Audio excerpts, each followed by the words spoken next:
Good morning, and welcome to the DRPI Hub this morning. We're here with our African friends and colleagues to answer any questions that people have about the DRPI monitoring training, which is now up on the DRPI website. We did that webinar last week, and you're more than encouraged to come onto that DRPI website and to look at the hub and to see what you think about what we've done. I'm here this morning. I'm Marcia Ryu. I'm the co-director of DRPI International, and I'm here in Toronto, Canada. I have with me Celestine Nazama, who is in Rwanda, and he participated with us in testing out the hub, the website, for the training of the DRPI training modules. He was very helpful. He and a group of people in from around Africa, but in South Africa, worked with us to make sure that the DRPI training modules that were put up on the website, on the DRPI website, were actually accessible and easy to use and were appropriate for what we were trying to do, and particularly were sensitive to issues and ideas from Africa. So I'm very happy to have Celestine with me this morning to be able to answer any questions, and also he will be providing his experience with using the DRPI methodology for monitoring disability rights. We've come a long way with disability rights. We know now that absolutely nothing we do can be done without the full participation of people with disabilities themselves in their own communities. We certainly need to know about the laws, the policies, and the programs, and we certainly need to know about public perceptions. But importantly, we need to know what it is that people with disabilities themselves have to tell us about their rights and the ways in which their rights are honored or not honored. It's a real pleasure to be here this morning, and I'm going to first hand over to Celestine so he can talk a bit about his experience with the platform. Celestine? Yeah, thank you, Marcia. I'm happy to be with you on this program. And I was really lucky to be in a training in South Africa. And I can confirm that the tools are easy and accessible by anyone because we tested here in Rwanda in June. We tested by training other people, other monitors in the modules, and it was really not difficult for them to go through all modules, and it is working. It is working. The approach is really I can say helping, because they, for example, the questionnaire for individual experiences, they used it, and it was not difficult. So I can say that this is really a good opportunity for us to use different tools and to use the information from the website and do monitoring of person with disability rights in our countries. That's great. We sure wanted to make sure that everybody can engage in monitoring in their own communities, whether it was in Africa, whether it was in Asia, whether it was in Latin America, or whether it was in New York City.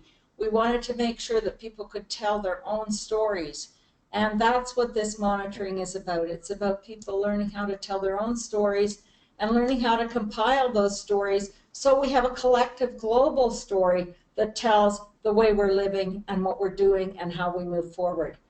I wonder if there are any questions now. If not, I think we'll move forward. But I certainly want to make sure that if there are any questions, they get posted. There are two ways you can ask us a question. One, you can use the questions box of the webinar platform, or you can send your question, if it's easier for you, to the following email: drpi.questions@gmail.com. we are monitoring that website while we are while this webinar is ongoing, and we'll answer the questions that come in on the drpi.questions@gmail.com website, as well as any that come in on the webinar. One of the things that we were just talking about, Celestine and I, just moments before the webinar began, was that what happens if people have questions when we don't have a webinar like this? Or what happens when people have questions when they start to try to use this platform? And what we talked about, and I hope you'll feel free to do this, is that if there are a group of people who are doing a DRPI study, and you find that you have a variety of questions after you go through the material on the website, and after you go through the DRPI training, as we call it on our hub, then you could get together, you can let us know, just get in touch with us at our website, drpi@yorku.ca, or you can get in touch with Celestine. And if there are a group of people who have questions, we're more than happy to organize for a webinar or for some way of being able to answer those questions, whatever would be most useful to you. Did I get that right, Celestine? Yes, that's true. Because yeah, that could be because some they may have a question and they don't know who to ask or who to help. But I think we are there, and even other people in Africa, like Doug, so we can be always available and explain or find help to any kind of question about the materials.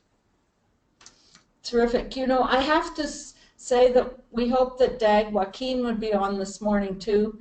He's our officer. He's in Ethiopia, and of course, every once in a while, as it happens all over the world, there are times when technology doesn't work very well because our communication systems aren't always up and running.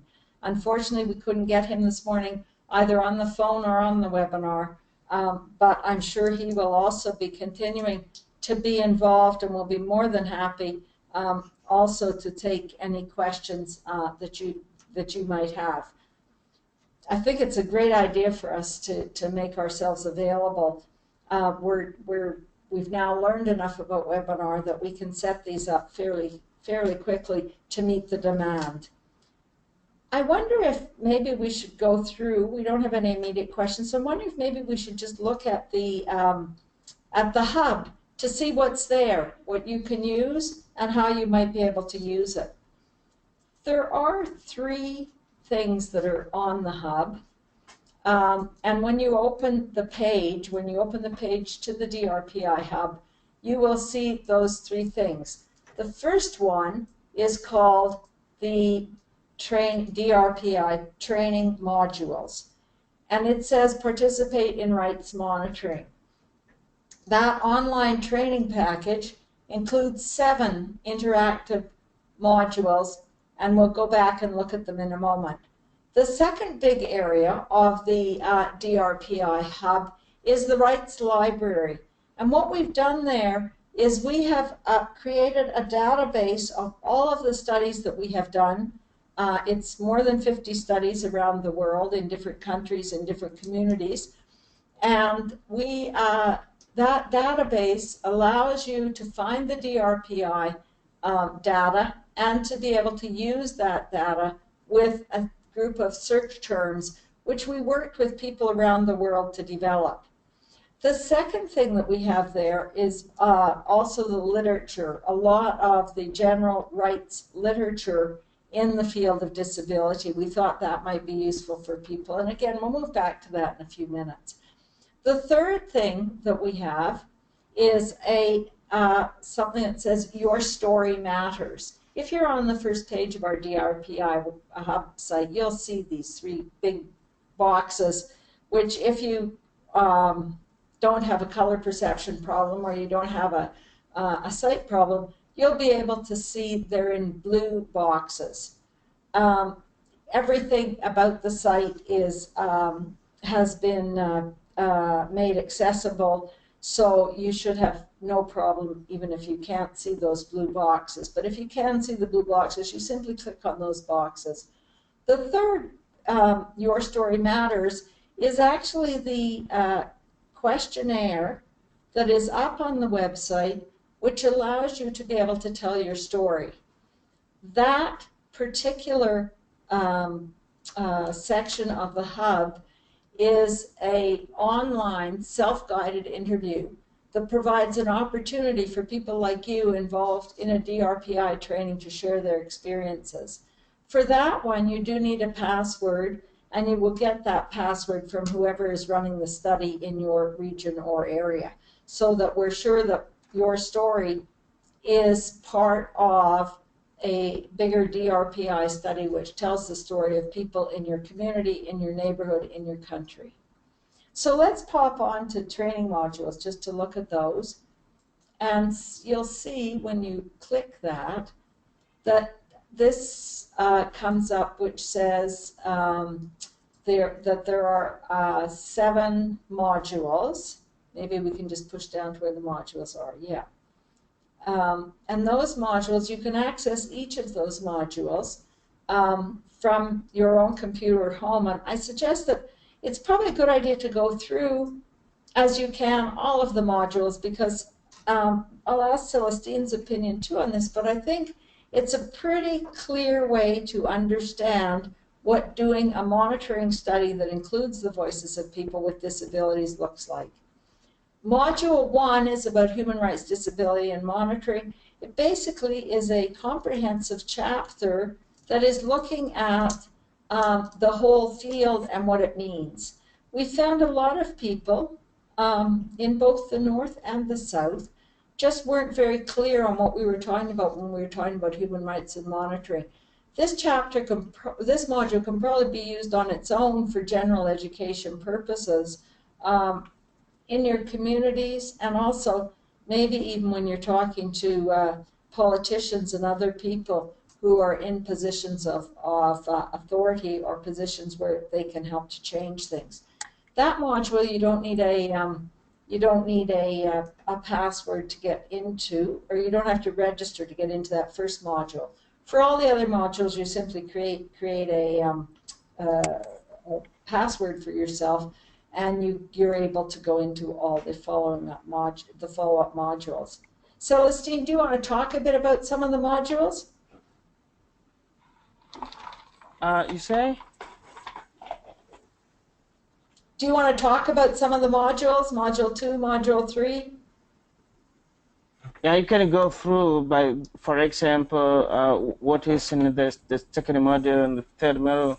For example, that the first module talk about the human right, like you were talking about, but you know we have other models which talk about the systemic monitoring and then the societal attitude monitoring, like module 5 or 6 says holistic reporting. So if you go through that, that makes it clear as well on what the whole program contains. Mm-hmm. So module 2 is individual experiences monitoring. That's the module that discusses how to do interviews and how to go into the field to find out what people are thinking and experiencing. Module 3 is organizing and coordinating individual experiences interviews in the field. So it tells you, it has tips for you on how to organize this and the kinds of information you would need to be able to do that. We always recommend that you use tape recorders. That kind of thing is in there. Good places to hold interviews so that they're quiet and private. That kind of information. Module 4, as Celestine said, is the module on systemic monitoring, and it looks at laws, policies, and programs. Slightly differently than other types of systemic monitoring, the monitoring under the DRPI methodology actually is very careful to recognize that the principles of human rights must be followed by everybody who is looking at systems, looking at laws, policies, and programs. What we've found is that in many places, people with disabilities, it's often, or when people who are monitoring disability rights, or monitoring disability political systems, or monitoring laws and policies, very much tend to count services. So they say, well, we have services, we have housing services, or we have rehab services, or we have community-based rehab services. What they forget in looking at it just as the service system, or just as the laws and policies, um, they forget that we need to be sure that the services for people with disabilities are not just services, but are in fact services with dignity, services with autonomy, services with equality, services that respect the right to difference, right of difference. So we need to think about more than just people having a wheelchair, for example, but they need a wheelchair that they have chosen, that they have engaged with, that they have made a decision about. Not a wheelchair that is just one that's sent from somebody who has a bunch of leftover wheelchairs and wants to get rid of them. In the same way, if we're looking at housing, simply having a roof over your head may not be enough. It needs to be a home or a house that is that provides you with dignity and the autonomy, the choices that you want. We're very aware in both the North countries and the South countries of many situations where people aren't receiving those services and that housing and those accommodations they need, and that equipment they need, or adaptive equipment they need, that doesn't have those characteristics. And we can tell many stories about people who have modified equipment, like wheelchairs, or like other white canes, or a variety of other types of adapted equipment, which hasn't been adapted for their personal use. Rather, it's been adapted generally and then given to them because it was somebody providing charity. We're talking about rights here, and it's really important to be sure that we consider rights when we're talking about people with disabilities, and we're monitoring what's happening.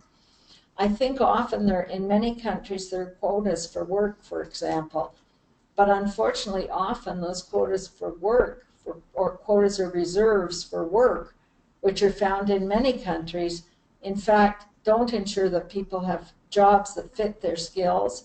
They often don't have jobs with dignity. So if you have sheltered workshops, that's not a job with dignity. So there are lots of these places where, when we're doing these studies, we're looking beyond simply, is there a reserve in the labor market for people with disabilities? We're looking beyond, is there just a roof over people's heads?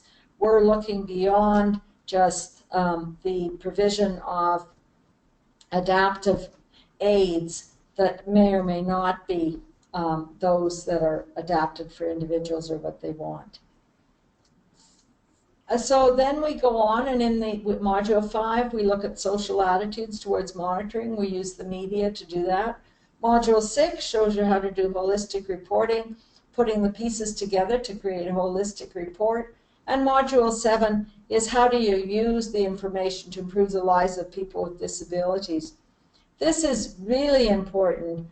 The information can be used to influence governments or employers or private businesses, educators, and others. It can be used to lobby for social change in laws, policies, and programs to better the lives of people with disabilities and to better ensure that they have their rights respected. It can be used to bring a legal claim. It can be used to raise awareness about human rights. And it can be used to take action under the UN CRPD and other UN treaties. So there are quite a lot of ways that it's possible to use this information. Do you have any other ideas about that, Celestine? Yeah, what I can emphasize on is about the monitoring, those monitoring activities done by a person with disability themselves. This is really key that the persons with disability themselves go on field and correct the experiences, because it lets people talk their story themselves, because they see who they are talking to has a disability, a disability, and they allow them to feel like wanting to tell kind of discrimination they face. And this really, thinking about this approach, it was really helpful to monitors. And of course, when persons themselves having a disability and go correcting information, they learn more, and they feel like motivated to fight for the right. And this is really a good step. And the information corrected by a person with disability themselves helps to evaluate or to check on policies, because you find the policies, the laws are there, but as well, when you link to the life of person, you see the gap. So it helps to link the existing laws and the information collected on the field, so then you can have a really report, a really talking report. That is what I can say in general on the first modules, module 1, 2, and 3. That's great. Thanks. Thanks very much, Celestine. I think there's a question here.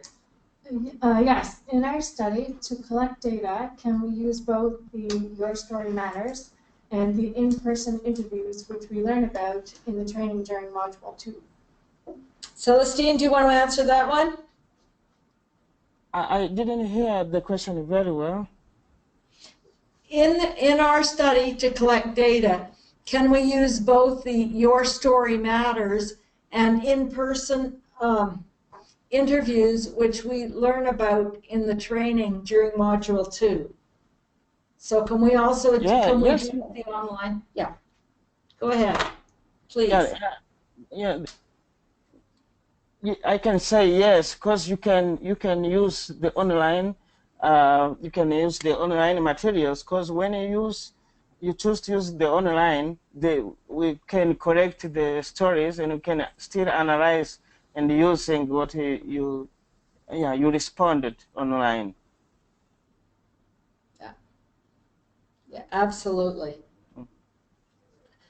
Should we take a look at I think there aren't any other questions right now. Oh, there's another question. I'm gonna give this one to you as well, Celestine. Can you access the training in different languages? There are several languages. Yes, there are those international languages. You can access the program in different languages. Like it's laying down there. You can choose which language you use. If you use English or if even the Chinese, you can choose the language you can use. But of course, local languages like Kinyarwanda, which we use, you can't unless if you try to translate, or you find someone to help you.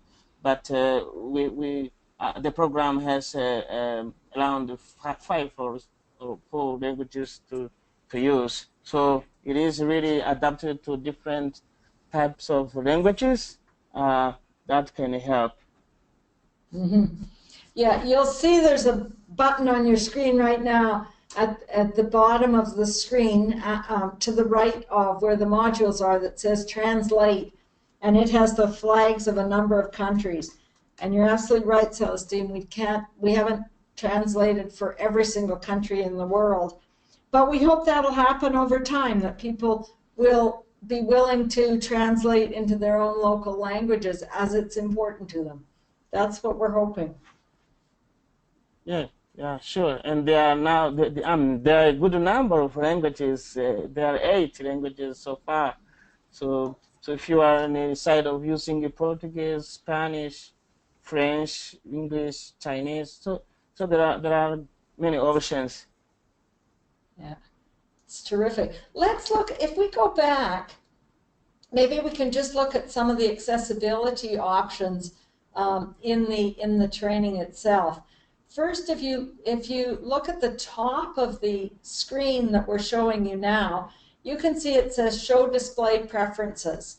So there are three possible ways in which you can change the uh, the text for the training. The first one is the text size, so you can make it much bigger if you need to.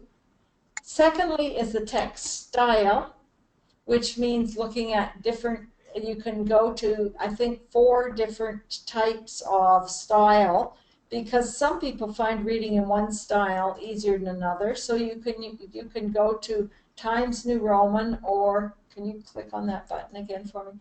Comic Sans, Arial, and Verdana. So you can change, when you flip that button, what you do is you change the type throughout the entire modules, all of the modules. The third is line spacing. If you want to have increased space between the lines, which might make it easier for you to read, that's there. So that's right at the top of the, absolutely at the top of the first module, and it is also at the top of every single module as you go into them. There's also color and contrasts, if that's useful to you in terms of how you access the website. There's links and buttons. I don't know what that is. Anyway, let's go through also, just underneath the DRPI training, there's a line. Can you just go up a little bit, please?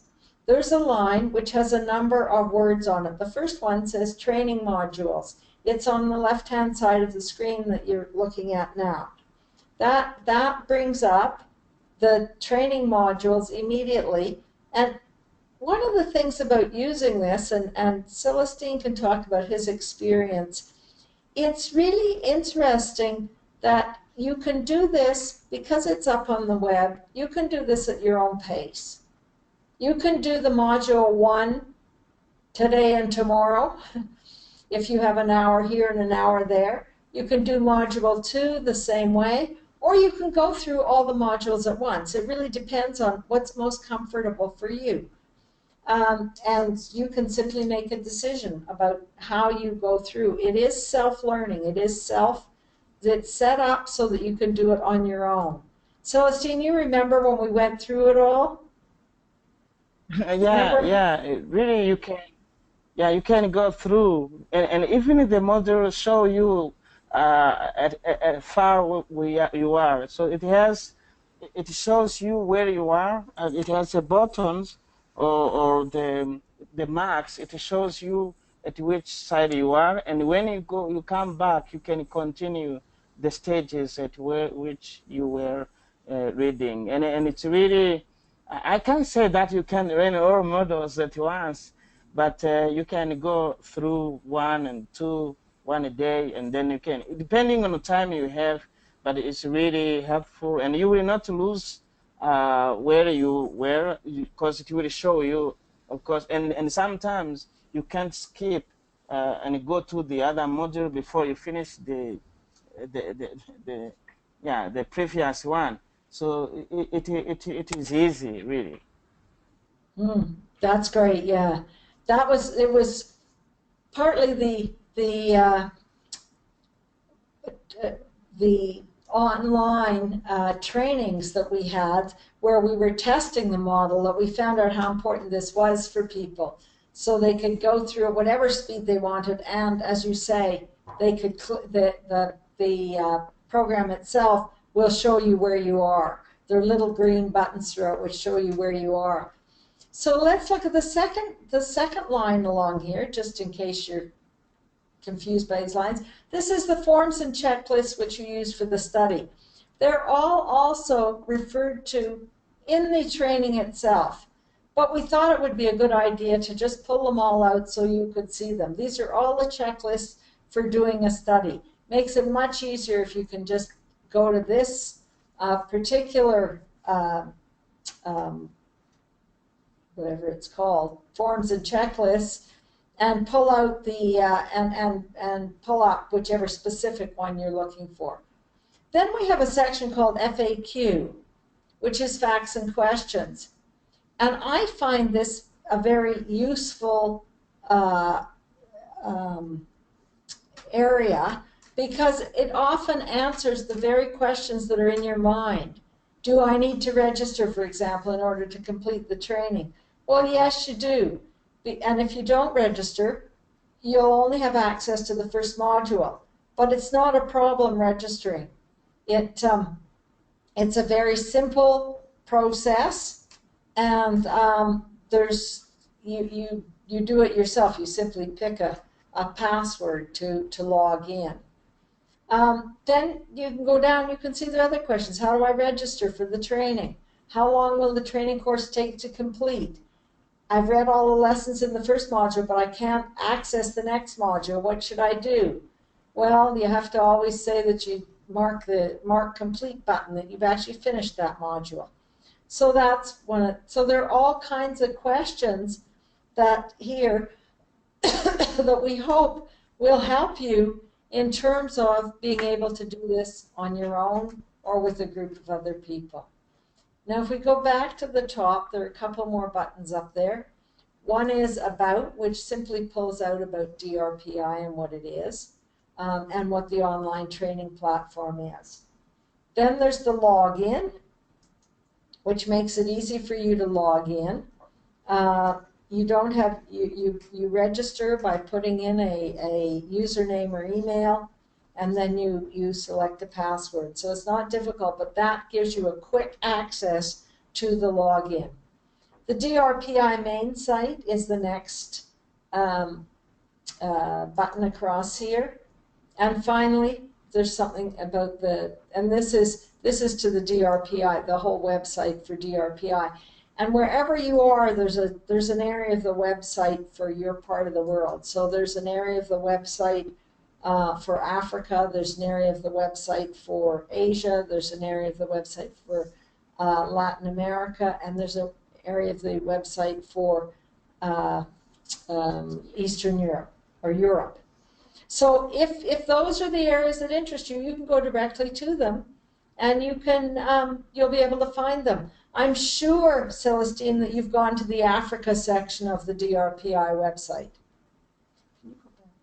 Yeah, I visited there, and when you go to the African region, you find information, different information on how, on what poston you can have many documents to read, and some reports from Africa. So yeah, it contains much information, and if in our work, for example, we are doing a monitoring, and once we finish, we will post our report on Africa region, and anyone can read. So it contains information, and even the way how you can access some support on these materials as well, or the meetings, and it has also Facebook and all information from African region. Yeah, and if you have, if people want to send reports, as you say, we will of course post them immediately. But also, if people get in touch with either you or DAG with information that's current, and the latest news, we'll put that up for Africa, because we think it's really important to try to keep this as up to date as possible. So let us know. We're reliant on people from the region, from Africa, to tell us what needs to be the key information that people need to be hearing about that's ongoing. So let us know. You'll notice across the screen, you see now, if you look at the top, it's got Africa. Oh dear, I have to put some glasses on. Africa, Asia Pacific, Europe, Latin America, Middle East and North Africa, and South Africa. So you see it has quite a lot of, there's a lot there that you can access and see and keep up to date on what's happening in Africa by using this particular section. And certainly Celestine and DAG will keep us up to date on what we need to have up there. And we're looking forward to, we're very much looking forward to whatever you, your new studies, Celestine, when they're available. I think we have some more questions here. There's a question here. In the rights library, can you search for reports from African countries? Well, let's go to the Rights Library, and I'm sure that we'll see what we can do there. Oops, just give us a sec. Back to the hub, and then go into the Rights Library just by clicking on where it says Rights Library.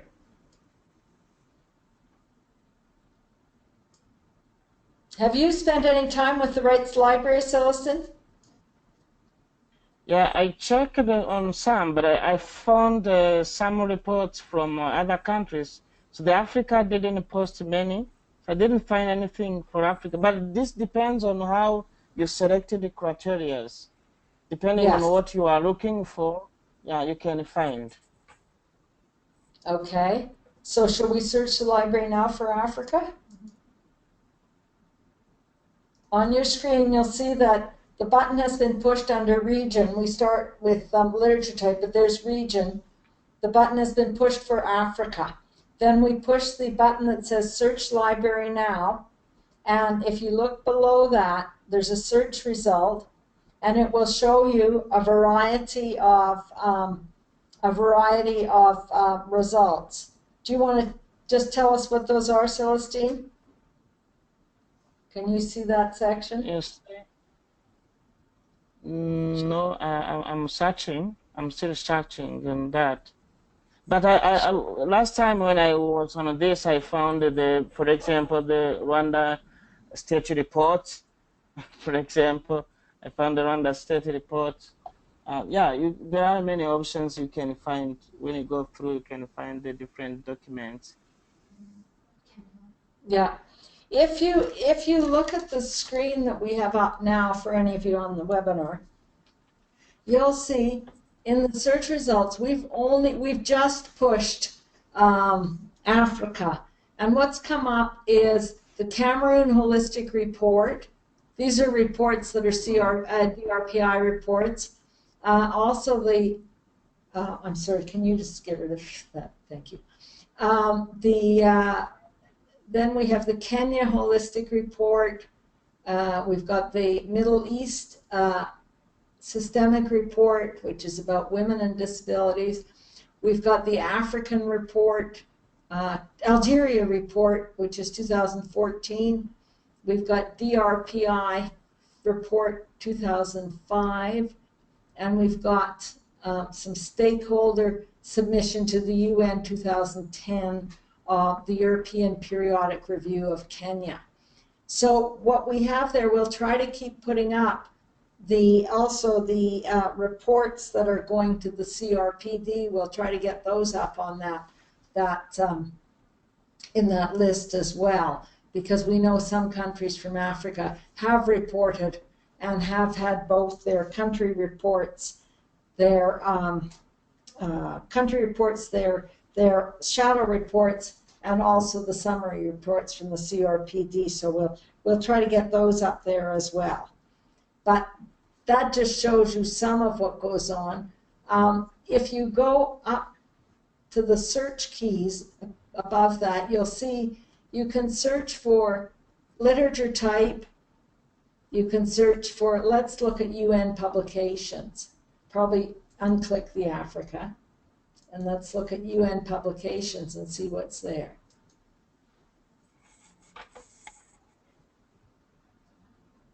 Yeah, you see there's Canada First State Report for Convention.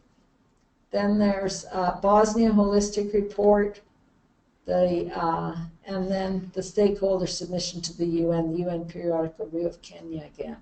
So those are UN reports, or reports that have gone into the UN. So you can use disability type, population, issue, human rights principles. We obviously are always building the library. So if you send us things and tell us it's for the library, we'll add them in and get them up there. It's a work in progress, and certainly not a final piece of work. So Celestine will be waiting for your contributions too. Yeah, for sure. When I document, are ready, we will share, and then anyone can search on this library. I find this very useful. Yeah. Yeah. Okay, well, if we have no other questions, Celestine, do you have any other comments you'd like to make? Otherwise, I think we could probably close, but I'd love to hear some of your further comments, particularly around the study you're engaged in now. That would be fun to hear about. Yeah, yeah, I was lucky to know this and to train my friends here around the country. But you will find it, for example, the French-speaking countries were asking how they can access this information, for example, and how they can use it to monitor the UNHCR PD, and how they can make their reports. I think this is the response we needed to share with all countries, and if possible, we can even organize regional or sub-regional meetings or 2 or 3 days trainings and show the materials. And then they go back home and learn and then send questions if they want. Because I find this useful in many countries or many civil societies. They don't know how they can start in making their optional or power report, and this is really the helping tools. But they have to, yeah, they have to be introduced to this, and I'm not sure if the African countries are aware of this, yeah, this webinar or this website. So we have a task to inform everyone and increase the, yeah, the number of countries accessing these tools, and this will help them to monitor disability rights. So that is what I can say, and for sure, you as Marcia, you will help in coming in the regionals as well, and help, because we can't rely on these tools online only. I mean, we have to remember that the internet is an issue, and of course, not many people with a disability access it, the technology. So we need to help them, and you know, they are the one who go on field and use the questionnaires and use other skills from these modules.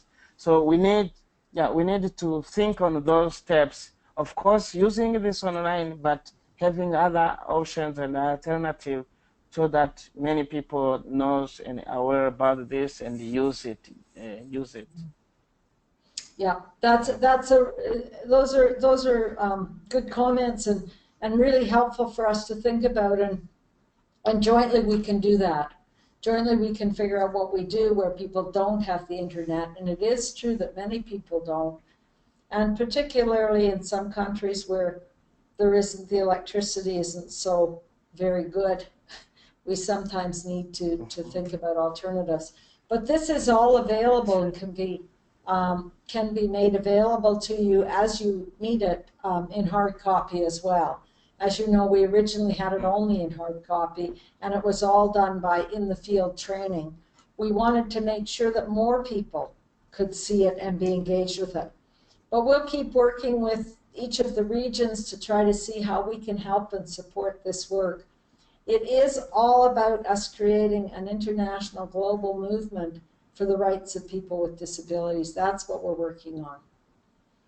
If there are no other questions, I think we'll sign off. I don't see any other questions up there. So we'll just do one last check. Dear me.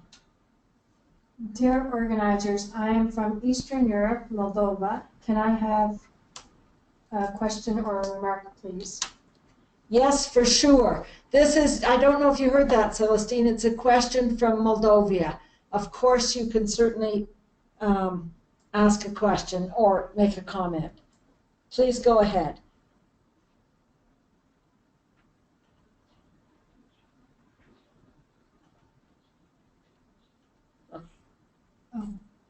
We can't hear you right now. You can talk, yes, but we're just trying to I think unmute the line. Yeah. You should be able to talk now. Can you hear me now? Yes, absolutely, we can hear you now. Please go ahead. Oh, we can't hear you again. We heard you for a moment and now we can't hear you.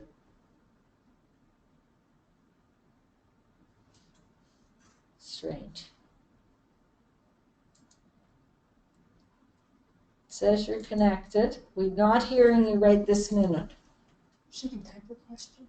Do you want to try typing your question? I'm not sure why we can't hear you. We've unmuted you, so we should be able to hear you at this point, but maybe you can type your question.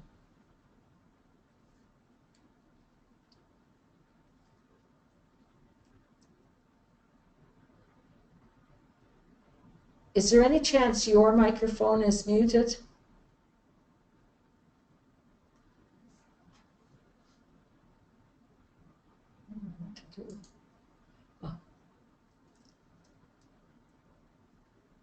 Yes, if you type your remark, that would be helpful. I'm sorry we can't hear you at this time.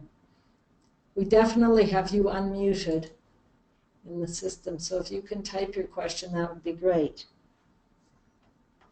In the meantime, Celestine, can you tell us how many people you're working with on this study that you're doing now?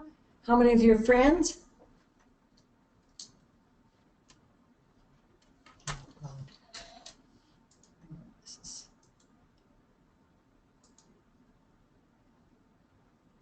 Celestine, can you hear us? Yeah, now I can hear you. Yeah, I was Oh. muted. We are working with 11 people from different disabilities organizations, all categories involved. So they went on field, they are monitors, they went on field and collected the data, and we had 200 persons. We have 200 stories, and now we are on a stage of analyzing them. We coded them in MP4, and we have now the data out, and we are analyzing for the report. That's fantastic. Also, we have another company, the Law Firm, which is working on a systemic report, and we gave the data, and they're combining with the information from the individual experience to systemic report. And of course, we are in a stage of writing the power report to CRPD committee. So this process, I think, will end within this December. But on the other side, we will write a holistic report, and this is different to power report because the power report has the guidelines and the limitation on words. But we will write a holistic report which will be shared to everyone, not only the CRPD committee. And this will take a while because we need to analyze everything and make comparisons and also the societal attitude from the media. So everything will be put together, and I hope we will have a report at the beginning of the year. In January or February, we have everything. Oh, fantastic. And really the monitors. I was saying that the monitors were keen to go on the field. Of course, they got some emotions from the information, but they were informed about this, and at the end they were saying, "Wow, this is really interesting," and they got the idea to have at home at their organization to conduct a particular interview, for example, for albinos and for blind. So they wanted to make individual, not as a whole, but each disability type, so in the future they will be able to do the research themselves on each category of disability. And I find this really useful, and I thank you also for thinking on this kind of tools. Oh, this is fantastic news to hear. It's this is the kind of, I think this is the kind of experience that people really need to hear everywhere. You know, you've done it, you've worked on it, you've been in the field, so you know how to use this material and where to use it. It's fantastic to hear, and we're all going to be looking forward, including all the people who are on this webinar, to see the results that you come up with. 200 interviews is a lot of interviews. That's fantastic. Yeah. We wanted to cover everywhere, because it's the first time Rwanda is going to do this report. So it's better we go every corner, and then we make sure that we have information from everywhere. We could work with only 100, but we said this is not now, because we went to each types of disability. So and the gender and the age. So we tapped on every corner. So to reflect information from everywhere, and to make the good report, or the report which reflects from each category. Yeah, that's fantastic. There are a number of other countries who are currently working on their shadow reports as well, or their alternate reports for the CRPD, and are also using this kind of information. So it should be interesting. We'll probably start to see some coalescing between the various countries as well who are doing these projects. It's terrific. I think our participant in Moldova has said, even if we do not have the possibility to participate at the sessions through the platform, we have the example and your experience. Absolutely. And if you want to send us questions or ask further information, please feel free to get in touch with us at drpiquestions@gmail.com, or you can always write us directly at DRPI. And we can also, we'll be able to put you in touch with people like Celestine, who's done a study, and others around the world. This work doesn't have to go all just through the central DRPI office. Really, we're hoping that people will coordinate among themselves in different regions and different countries. I'm sorry we can't, we're not able to hear your voice. From Moldova, we heard one brief hello, and then we didn't hear anything else. I'm not sure what the issue is, but we'll be doing at least one other webinar, I think, and we'll send out the notice of that, or it will be on the DRPI website in the next day or so, I think. And so you're welcome to participate in that. And as we do more webinars for people in the field, we'll make sure that you're all aware of them. Thanks very much. There's something else up on the screen now that I can see. After participating to such webinars, I can share the information with my colleagues. That's fantastic. That's what we hope you do. And we've put up on the website the initial webinar when we announced the opening of the hub last week.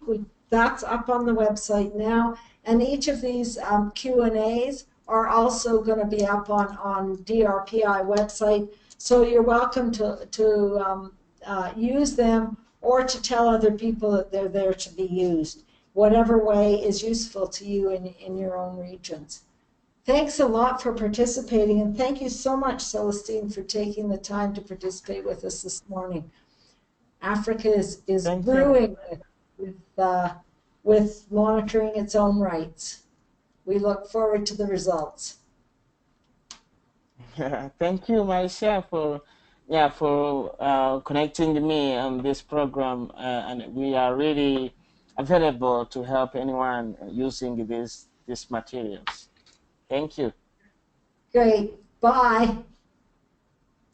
Bye.